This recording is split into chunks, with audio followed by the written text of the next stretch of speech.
দেখেন বন্ধুরা, এই মাছের ডিমগুলো রানবো, আলাদা করে ভুনা করব। আমার ছোটো ছেলের খুব পছন্দ। এই যে কড়াই তেল দিয়ে নিলাম, এগুলো এবার একে একে ভেজে নেব।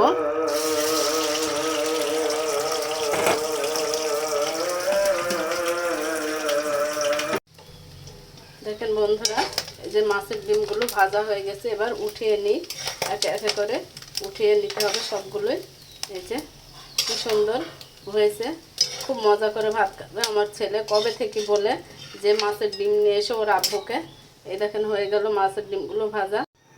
এবার ডিমটা রান্না করার জন্য তেল দিয়ে নিলাম। এখানে পেঁয়াজ কুচিগুলো দিয়ে নিলাম, পেঁয়াজগুলো ভাজা হোক। দেখেন বন্ধুরা, পেঁয়াজ ভাজা হয়ে গেছে। এবার জিরা বাটা আর লবণগুলো দিয়ে দিলাম। দেখেন হলুদ বাটা আর ঝালগুলো দিয়ে দিলাম। দিয়ে এবার মশলাটা একটু কষিয়ে নিই।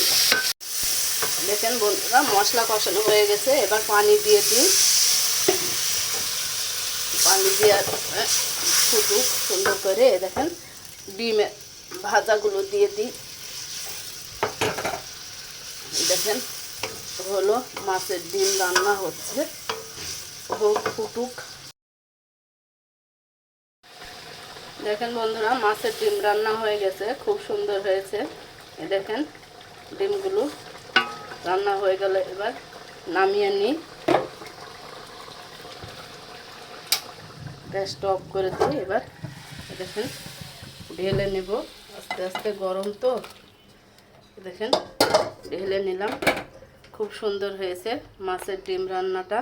অনিম স্কুলে গিয়েছে, এসে মজা করে ভাত খাবে, সে এসে দেখলে মহা খুশি হবে।